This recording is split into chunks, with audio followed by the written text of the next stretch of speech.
This community interview is made possible by Shaw and Associates. I'm Dave Shaw, President and CEO of Shaw & Associates. For over 70 years, Shaw & Associates has been your trusted experts for wealth management, tax, accounting, and payroll. We change lives and inspire true wealth, one person, one family, one business at a time. Shaw & Associates is a wealth management investment firm that specializes in taxes, serving as a fiduciary, putting your interests first. You can find more information or schedule an appointment by calling 530-674-1150 or on the web at shawassociatesinc.com.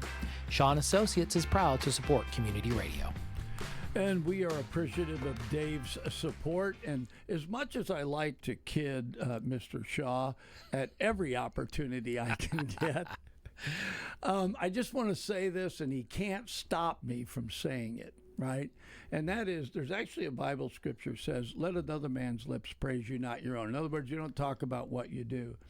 But Dave and his lovely bride, Susan, not everybody knows, but they get involved in so many places in the community, working with the community to try to help people, including 93Q. You guys have done stuff for us. And just genuinely, right? But if you don't know that side of Dave, all you know is Mr. Finance, right? So now, if you meet Susan, she could be Mrs. Finance, but just great people. And I want to go on record as saying that. And that's the last time you hear me say nice stuff about Dave Shaw. Well, thank you, Fish. Good morning, Dave. Good morning. So I ask you, I want to talk about two areas, if you're willing to do that. One was we got a text, and unfortunately you and I had gotten off the air, but we got a text from a guy saying, how does the great big beautiful bill, which was something 41? No, HR1. HR1. How does that affect giving? So he wanted to know, like, whether it's to a church or like 93Q, if you give to 93Q. So it's like, so he wanted to know, did that bill affect giving to a 501c3? Yeah, no, it didn't for 2025. We still, you can give away as much money as you want, and if it goes to a 501c3 or a qualified organization that would qualify, there's a few other limits there. But anyway, with that, you can take the deduction on your taxes if you itemize, and you may not itemize for the federal, but you may itemize for the state. But I always preclude, when it comes to charitable giving, give because you want to and because you have the compassion and the conviction. Don't give just for the tax deduction, because it is still pennies on the dollar. But yes, you can give, and it goes into the itemized deductions. The change that's coming up, which I think probably is what the listener was texting in about and asking, the change actually starts in tax year 2026. So for 2025, you can still take charitable donations up to 50% of your income is the limitation. So if you feel like giving away half your income, you can, and take that as a tax donation. I already do. Patty takes it. She considers herself a 501c3. There you go. There you go. Only if I put that on my tax form, they're going to accept that? No. That is the unlimited marital deduction. Trust me, she's as they say, what's yours is hers, and what's hers is hers. So it's hers anyway. So, but next year, starting in 2026, even if you take the standard deduction and you do have charitable donations, I believe the limit's $300 that you're still going to be able to, up to $300 is what you'll be able to deduct. So it gave us a little bit. We had that several years ago, back I think when Trump was president the first time, we had that to where you could get a few $100s. But that goes in for tax years beginning January 1st of this year, 2026. So I'm just going to read between the lines on your advice. Okay? Give for conscience sake because you want to be kind, not for a tax write-off. Correct. Get married because you love her, not for a tax write-off. Exactly. Follow Dave for more marital advice. Keep mama happy, everybody's yeah, happy, right? yeah, exactly, right. And so the other question I had, and I gave you a text because I just want to try to put for it to make sense. So if you listen to the media, the whole oil thing, right? With the war, with the whole thing, it's like everything keeps going back to the price of gasoline, right? And I get that. I want to pay less at the pump, right? I mean, I just think, but then I watch the market. And you do the market minute, and you mentioned something about investors, right? How does that work, Dave? Because we're only talking about gas prices, right? I mean, how does that connect so that somebody investing in the market would go, well, wait a minute, that strait's going to be closed. That's going to affect, I mean, there's got to be a broader market than oil. Right.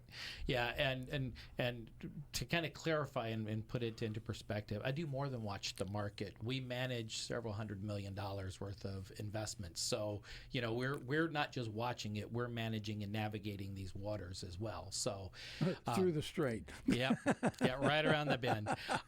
You have to really think about where we're at and at this moment in time right now. Mm-hmm. Okay.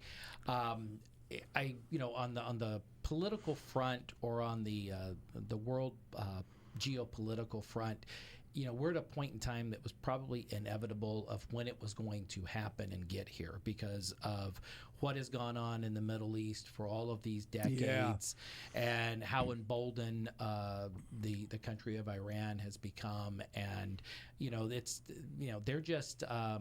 You've heard it. They're like the axis of evil, as we've heard, because it's not about even taking care of their own people. It's just about wreaking havoc in the world and havoc in the region. And we've seen that over the last couple of weeks, to where they've randomly turned against their so-called allies and partners and neighbors next to them. So, we're at a point in time. It was coming. It was just whether we got here now, or we got here next week, or in 3 years, or in 5 years. I think it was rapidly approaching. So, that is what that is. Now, how does that affect us? You have to go back and look at the mechanisms that's gone in over the last, several years, okay? When we are our healthiest as a nation, we are energy independent. And we were well heading down that road several years ago, and that benefited us.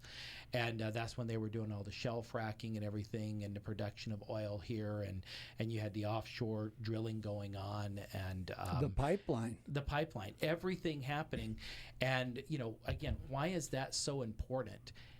Whether or not you believe in the green energy, or you believe in four-wheel drive trucks and oil or whatever, you have to understand oil is at the very fabric and backbone of everything that goes on, not just in the U.S., but in the world. Mm-hmm. It is in everything. An economic driver. Well, think about it. It's part of transportation. We see it every day. The goods and services that you buy, your clothes and stuff, it's part of the manufacturing process. Sometimes it's part of the product itself. Yeah. It is part of the shipping process. It is all the way through the energy and everything to make the things we need. Oil is part of that backbone. So that's why it becomes very important for us to be energy independent, which we mostly have been, but then you've got, just this past week, in order to try to relieve some of the constraints, executive order was signed, freeing back up the offshore drilling off of California, and then our Attorney General turns right around and we're going to court, we're going to fight this. It's like there's a point in time that you have to look at what is good overall for the country and what you personally believe in. And right now we need to do what's good for the country, and it's easy to see across the nation. When I was in last month, we talked about we were back at our ranch in January. The rest of the country has been doing wonderful, especially Yeah. in the oil side. It was $2. Yeah, I know. You sent me a picture, Dave Yep. Shaw. It was $2. Don't you wish you could buy this? Yep, $2.34 a gallon. Oh, And my we were God. still over 4 here. Yeah. And there's no reason for ours to be that other than just the stance that California has taken and how they've cut our oil production down and made us from being somewhat energy independent, because we had the refineries here and we had the pumping Everything here. was here. Everything's leaving California, and now we have no choice but to start bringing it in either from other countries or across the U.S., which is going to drive up the cost. So at some point, The news, not to interrupt you, but the news said that California went from producing the oil here and having it, that now we're 63% Import. dependent on import oil, and that didn't have to happen. no. You Nope. know, and I was like, all I knew when they closed a refinery, or when they first started saying, well, the refineries, they can't come up to standard. And, you know, and I'm like, well, what does that mean? Well, after a while, you don't have to be a rocket scientist to figure out. That means you're going to pay more at the pump. No, it's exactly. And with what's going on, so, you know, we've got the domestic side, which is, the rest of the nation is still pretty good, but costs are going up. The president is releasing out of the national oil reserves several million barrels of oil to try to soften that. We've seen that from time to time. It's not out of the norm. Biden did it. Bush did it. We've had different ones. Clinton did it. All these years going back, I think Reagan probably did it. It's presidents have always released our national oil supply at least to a particular level to soften the burden and try to help the economy. So we're doing what we can at home, but then you have the world economy and that strait that Iran is trying to just shut down. And that affects, you know, other countries, which then turns and affects us as well. I get it. So, you know, there's a lot of plays going in this, but that's what makes oil, you know, so important. Why did the market, you know, on futures and stuff, you know, a little over a week ago, it dropped down. It was 1,100 points down overnight. The Dow was, and it's because Iran had talked about shutting down the strait, and I think they were trying to mine it or something and put mines out. And oil went from about $89 a barrel to over $120 a barrel just overnight. And then once they kind of got it figured out, it dropped back down to the 90s. I think it was about $93, $94 a barrel. But that's what's driving things right now, is we've got to keep that free commerce going through the strait, especially in the areas of oil. And the other things that can have a negative effect is if Iran decides to set the oil fields on fire over there, like they've, you know, talked about doing and such. I mean, that could have a detrimental effect. Because, the production. Okay, so I got two other elements I want to ask Sure. you about, since you have to be a know-it-all this morning, okay? Like need it more or not, coffee. Shaw, you're a know-it-all. So two things that were in the news. One, Venezuela has opened to two American companies that are going to go in like they used to be, and they're going to be able to get oil from there, right? Which is going to be different, because that's kind of a restoration of what was there before. And then the feds, I forget the guy's name that's in charge of the Federal Reserve. Powell. So Powell has said on the news this morning that the economy in America is good, right? The economy is good. So he doesn't want to make a change in the middle of where it's at now, because he doesn't know what's going to happen. So give me a response to those two things. Okay, it's really straightforward. Venezuela used to be a place decades ago that we were able to get oil from, even here in the U.S. With the change in leadership down there, it went pretty much to the communist countries, stopped going here. They took U.S. assets that were down there. I remember that. After the change of the regime in Venezuela, they've turned them over. Chevron's one of the companies going back in. The president just did an executive order yesterday that freed up, now allowing U.S. companies to buy from Venezuelan oil. So we're doing everything there we can to bring this impact down, okay? And then the other question you asked me was... The Feds. The Feds, about yeah, the Jerome interest Powell. rate. Yeah, Jerome Powell, actually, he talked yesterday because all the comments you heard this morning were part of his press conference yesterday when they talked about leaving interest rates unchanged and they talked about the economic forecast for the future. I've said this multiple times. The basics of our economy are good and sound. Okay, they are actually solid. What we have is these one-offs caused by the Iranian conflict and some other things that we're having to work through this. And the things that they're looking at is they want to know if inflation is going to tick up. They want to look and see how strong the labor market could be because they go hand in hand. If inflation goes up, labor market's going to go down. As far as the jobs available, so your unemployment will go up. Those are the things they're looking at. We've been seeing still positive GDP. We've been seeing the producer price index go down. Everything's been right within normal specs of what the Fed has expected. What has been kind of out of norm has been the unknowns because of the global conflict. And that's more of what the Fed said yesterday is, they're going to hold things right where they're at for right now. And then they're going to be looking at possibly a rate cut maybe later in the year, September, December is what they're looking instead of one immediate. And it's just because of the unknowns. And when you look at inflation, we got the reports a couple weeks ago. It ticked up, came in a little hotter than expected.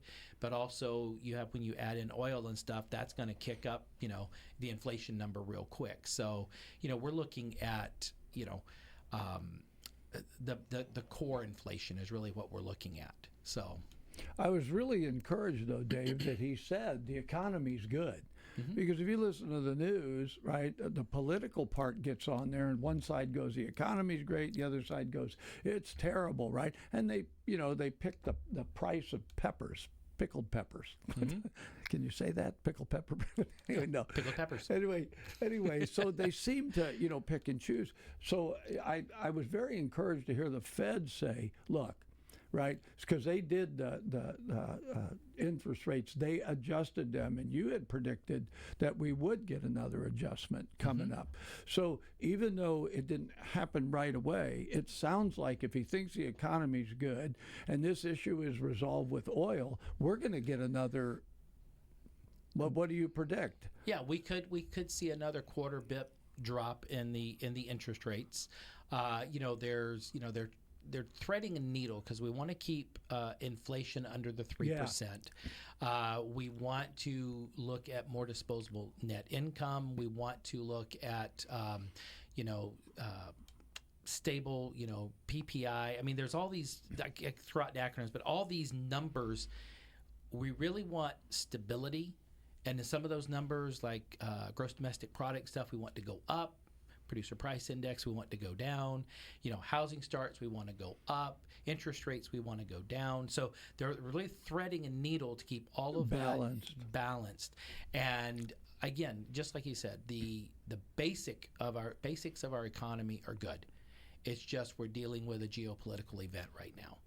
And once this event is over, which the president keeps talking that it's going to, we're getting near a few more weeks. Once it's over, then I think things will stabilize. So, when you equate that to your portfolio and your investments, look at it a couple of different ways. Number one, if you're really, really nervous about where you're at, you're probably invested in things that you shouldn't be in the first place. Okay? There's a difference between nervous and being astute to what's going on, mm-hmm. being concerned and understanding, but being really afraid. You've got to make sure that your portfolio is aligned to your financial needs and not the financial needs of your kids or your buddy, because nobody's finances are exactly the same. There's I believe no two that. alike. Yeah. But so yours often, and I, we have exactly the same finances, so I just, whatever Dave Shaw does, I do. I'm gonna send you the Visa bill this month. Are you gonna do that? Yeah. Okay, that's my last question. Okay, it's funny you should say that because I was thinking I'm gonna ask Dave. I've been wanting to ask you this, right? So credit cards. So we get offers all the time. I don't have any credit cards. I have a business one. So I don't have a credit card really that I use frequently. But Right. they say you should occasionally use it or whatever for your credit For your rating. credit score, yeah. And but I have watched over the years, Dave, that the interest rate on credit cards has gotten ridiculous. It's like 28, 30. I mean, I didn't even know they could do that. But here's my other thought. So they send you these offers, 18 months, no interest. Then after that, the interest is based on prime plus whatever, right? I don't see how that is a moneymaker. Why don't they just charge lower interest at the start? Do you know what I mean, on the credit card instead of it being so high? Yeah. Well, you got to factor in this. The banks are in the business to make money. Yeah. They're not just there as your friend. They're there actually to make What? money. Yeah. and banks actually completely work on the money in motion theory, Okay. because they will take your money and they will turn it over, lending it and stuff 7 times before you ever get it back typically. Wow. That's the mechanisms behind it. But if you really think about, where America has gone over the past 50 years or so, it's credit cards is what will get you in trouble. And you may get a no interest, for 6 months, 12 months, 18 months, whatever. But if you don't pay it off, you're stuck paying that interest, and that's what gets people. There's nothing wrong so with they think no interest, I'll go ahead and make that major purchase. Ah. Yeah. Well, or they transfer a balance and then they don't get it paid off in time. Now you're paying the interest. So, and, credit cards, there's nothing wrong with them as long as they're used in moderation. And the whole idea is you live within your means. You can use a credit card and then just pay it off every month. Live within your means so you can pay it off. It'll strengthen your credit score. You're not creating long-term debt. You're just putting your living expenses on it and you're able to pay it off every month. That's fine. It's when you get $5,000, $10,000, $30,000, $50,000 on a credit card, and they're charging all that high interest, and it's like that's not sustainable. So yeah, you're basically just paying the interest. You're not even paying the principal. right. And getting You'll pay it down. off in 3 lifetimes. All right, last question. Sure. So we have a business credit card, and it's one of those cashback ones, right? And so every February they send me a thing, say, come get your money, right? The cashback. So I have had people say to me, well, listen, I use that credit card for literally everything because I'm actually then getting a discount, and it's a little like a savings account. Is that wise? You can't. It's whatever works for each individual because you've got to be disciplined. I'm kind of one of those people. I'll use it for everything because it's just easier, and then I just pay, the one bill a month. Right, and that's it's what done. they say. Yeah. Is that the credit card you're sending me the bill on? Is that the Visa? That's the one. Is that the one? God, I hope you and Susan didn't go out and eat too much this month. Hey, it's only the 19th. We're going. We got time now. Hey, honey, fish is paying the bill. We're going to the French Laundry. It's on fish. We're getting escargot. There you go. But no, it's whatever system works. It's just the people that are using it have to be disciplined and because it's so easy because you've got this big credit line. And you go, I can go put whatever on it and do it, and you really have to stop and ask yourself, is this a need or a want? And if it's a need, then the answer, we got to do it. If it's a want, then you got to look at it and go, okay, what am I willing to give up to get that? Yeah. And when you really have that discipline to start metering yourself, that is going to be one of the things that's going to help propel you financially. And when you get into times like this where we've got almost $6 gas and everything else, it hurts us all. But the people that feel the pinch of what's going on mostly are those that are swimming in debt. Yes. Those I've are the done ones that. that feel it. And so I remember that. That's why I told Patty, we have very few credit cards and we pay them off every month. So really, I hardly ever use it. I use my bank card, right, for everything. And so, but I think that's really true. If you've ever been in debt where it kind of owns you, man, you don't ever want to go back there. And I appreciate what you said. It's really credit cards. I don't mind a car payment. I don't have one currently, but I don't mind a car payment. I don't mind my house payment, right? I feel like those, it sounds like what you're talking about, but those are needs, Fish, right? They're not just wants. So that's why I didn't get down and buy that new Dodge Viper. Oh, I thought you were buying a Maserati. Yeah, no. No, I want American muscle, Dave. I mean, Fish, Maserati, it kind of goes together there, those terms.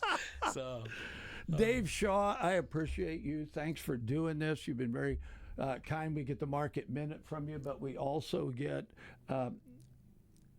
Okay. So I got a text for you, Dave. oh, sure. Yeah. So ask Dave about the Dave Ramsey philosophy. Okay. What?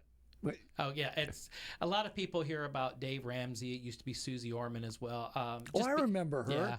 I'll be honest with you. They're sound, but they are basic economics 101. It's telling you exactly what we just talked about. It's helping people, structure their debt, live within your means, stick money away for savings.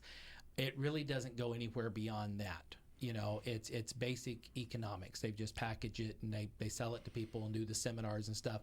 And it's great. Some people need to go to those seminars because they need that coaching. They need someone to help hold them accountable. But really, that's the cusp of Dave Ramsey, Susie Orman, Econ 101, what we call the cornerstone. You got to have a savings account. You got to live within your means. You got to have that money to fall back on. You got to control debt. Then you've got to start investing for your future in retirement plans and supplemental savings accounts. That's really everything across the board. Basic Econ 101, Dave Ramsey, whatever you want to call it. That's what it is. All right, listener Pablo. So I don't often give financial advice, but I'm going to give it to you right now. 530-674-1150. That's 530-6. Make an appointment. And this is for Make it with Susan. This is for those. This is the Pablo special. If you act within the next 2 minutes, you get not one but 2 appointments for the price of one. Separate shipping and handling.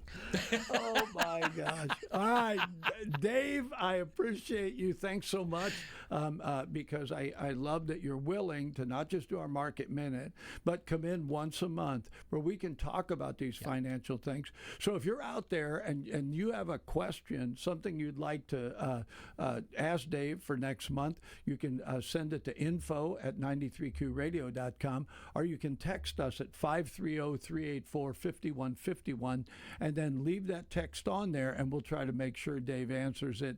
Otherwise, go make an appointment. Thanks for having me, Fish.